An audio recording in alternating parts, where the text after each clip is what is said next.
Hello everybody, it's Maikito. I hope everybody's having a good day. Has had a good day so far. Obviously the road is back. We had a great day. We'll go over that at the end of the video. But there is Champions League games again tomorrow.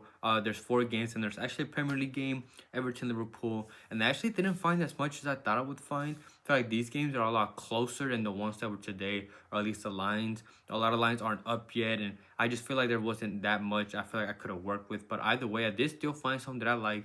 You guys know I'm not going to force any picks, and as always, if I do have any added plays, they will be added in the pin comment either later tonight or tomorrow before the game start, just because lineups could change, more lines are added and stuff like that. So I'll just get straight into the picks. And the first one is Mohamed Salah to go higher than 3.5 shots, playing away for Liverpool, going up against Everton. This one is on underdog in the Premier League. First of all, they're well rested, just like every other team that qualified, that were top 8 in the Champions League. They don't have to play these Champions League games because they already qualified. So they need this win to keep their lead at the top of the table. They're doing great. They need to keep their lead, and they're playing against Everton, who are local rivals. They have a rivalry within the just within themselves. And he averages 3.98 shots per 90, so he pretty much averages 4. He's a very quick player. Obviously, he's a counter-attack threat. He can easily cut in and shoot on his left.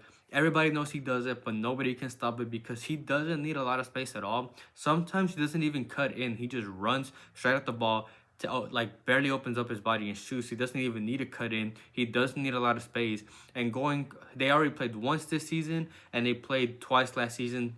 So going back to last season, they've played 3 times, and he's gone over in all 3 of those games with 7 shots, 4 shots, and 6 shots. And the main reason for that is because Everton do not play possession of the ball, which gives more opportunities to opponents. And when they play a team like Liverpool, their main strategy is just defend, try to somehow tie the game, and try to play counterattacks, and just pretty much just try to block the shots that opponents take at them, which is why I'm taking the shots and not the shots on target. But either way, he's also the penalty taker, so if they get penalties, he will be the one taking those shots. He's gone over in his last 3 out of 5 games, and the 2 games he didn't go over was right with 3 shots. So it's whether he gets that 4th, and I think he will. It's whether it's a good call. He does great against them, and I trust him. He's a great player, doesn't need a lot of space to shoot. So I like Mohamed Salah to go higher than 3.5 shots. And then the second play that I found that I like is in the Champions League, and it's Johnston to a higher than 2.5 tackles, playing at home for Celtic, going up against Bayern Munich. And it's mainly because he will have a lot of defensive work to do, especially against Bayern Munich. And if you look at the games he went over in the Champions League, he had 4 against Aston Villa, 3 surprisingly against Young Boys, and 5 against Leipzig. I know he played Dortmund, he went right under with 2. But if I'm not mistaken, I believe he did get injured. He got subbed out in that game. So when he plays these bigger teams, he will have a lot of defensive work to do. He will get those tackles. And Bayern are a team that like to attack down the wings a lot because they have a lot of players that dribble a lot and are great dribblers. So he will have that responsibility. They have players like Sane, they have Olise, they have Musiala, they have players that can play off the bench such as Gnabry, Coleman. Just a lot of players that are very ball dominant when it comes to them trying to dribble the ball. And that's perfect opportunities for people like Johnston to get those tackles in. And he's a player that plays full minutes. He always stays in the game. And he's a player that when they attack, they overlap. He overlaps and he goes up in the attack, which is opportunities to get the ball back as well. Whenever they lose it, he can try to tackle the opponent and get the ball back as well. And if you look at how much he averages in the league on his own, doesn't look great because he averages around 1.78 in the league. But again, it's because he doesn't play nearly as good at teams as he will now, like a team like Bayern Munich. And when he plays those teams, he does get those tackles in. So I like this mark for a player like him who will have a lot of work to do. So I like Johnston to go higher than 2.5 tackles. Before I get into the money line, as always, if you guys please could like the video and comment as well. We're doing good. We're on a good run. So anything you guys do to help support the channel is very much appreciated. And if you're not subscribed, please subscribe. Turn on notifications. And if you want to support the channel just a little more, I do have the memberships available for those that want to join that. Again, you support the channel and you get the video out early before it goes out public. If you're not a member, those that are already got these picks and all the plays out before everybody else. So if you want to join that, link in the description. Same with my links for everything else, my player prop apps, data app, my moneyline app, all linked in the description. So I really want to thank anybody who supports me anyway. But I have one moneyline play. I just put them all in one. Usually I stick to 2-leggers, but this one I'm gonna just stick to 3. You can get this one at plus money, and I feel like for the most part they're all pretty self-explanatory. This one is for plus 112. And the first player is the Bayern Munich moneyline going up against Celtic. They have scored 12 goals in the last 4 games. They're in great form.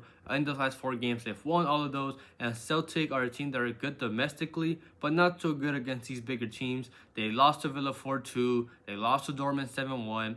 They did tie against Atalanta, but that was due to a 6-save man of the match performance from Schmeichel, and I don't expect that to happen here, especially against a team like Bayern Munich. I feel like they're too leaky against these big teams to stand a chance against Bayern. And if you look at the games that Celtic did win in the Champions League, it's against teams that ended up getting eliminated and are already out of the competition. So they don't do good against these big teams, and Bayern should take control of this game and dominate. So I like Bayern Munich moneyline against Celtic. The second leg that I have for this slip is Atalanta to win or draw, going up against Club Brugge. They're coming off a 5-0 win, with 4 of those being from Rategi. And I feel like this game is going to be a close game.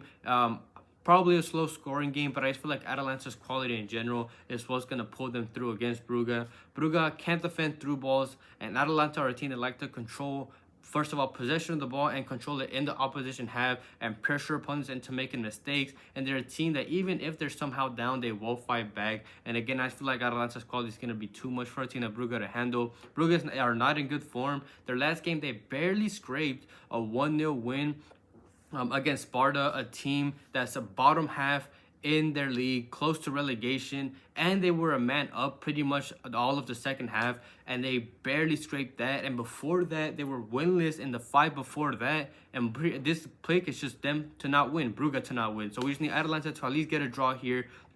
In the Champions League, whenever they played in the group stage, they only lost 1 game. They had 4 wins, 3 draws, and 1 loss, and that 1 loss was against Real Madrid from Real scoring 3. Brugge is not scoring 3, and if somehow they do, I can easily see Brugge scoring 2 to 3 goals. So I just don't see them losing this game. So like Atalanta to win or draw against Brugge. And then the last play to finish out this plus money slip is AC Milan to win or draw, going up against Feyenoord. Feyenoord lost their main striker, Santi Jimenez, and what team did he join? AC Milan. So I feel like this is just like the script is written for this game. Could Jimenez score? Good chance he does, but I don't see Feyenoord winning this game since he's been gone. In the 3 games he's been gone, they lost 2-1 to Ajax, lost 2-0 to PSV, 2 big teams, and then they won 3-0 to Sparta. But Sparta's a relegation team, and Milan gained Jimenez, they gained Felix, they still have Pulisic, they have Leao, they have Reinders, they gained Kyle Walker, they still have Teo Hernandez. This team is low-key stacked, and I do not see them losing against Feyenoord. They played 45 minutes together. I believe it was Jimenez that got subbed in, Leao and Pulisic that got subbed in. They all played together 1 half, and whenever they didn't get subbed out in the first half, it was 0-0. They came in and they won the game 2-0. So in just those 45 minutes, they played a great, and I see them with the full 90 minutes doing that here against Feyenoord. I just do not see them losing this game. They can easily outscore, if not keep up, against a Feyenoord team. They lost their main guy. They're a mistake-prone team that make a lot of mistakes, and they can't defend counterattacks. And with players like Pulisic, Leao, Felix, that are great quick players that can take advantage of those leagues, they will score against this Feyenoord team. If not, just shut them out because they haven't been great in the attack. So I like Milan to win or draw going up against Feyenoord. You can get all these 3, combine it for plus 112, or take away one that you might not like, mix and match them with your own. It's completely up to you. Thank you everybody for watching. Quickly going over last video's picks. The video picks themselves, we swept those. We had Kobo to go higher than 3 saves. He hit that easily. Chardonnay higher than 2 tackles. That hit easily. And PSG minus 1.5. I say you could have took them to score 2, score 3. All that hit. PSG came through for us. And then originally, I did have Mbappe to go higher than 1.5 shots on target in the video, but I had to take it out because as I was editing it and stuff, that play had got taken off the board. I waited for it to come back. It did. I added it to the pin plays. That hit for us as well. So we hit that added play, and then we were 1 pick away from sweeping the whole day. And that was Colomwani to take at least 2 shots, and he ended with 1.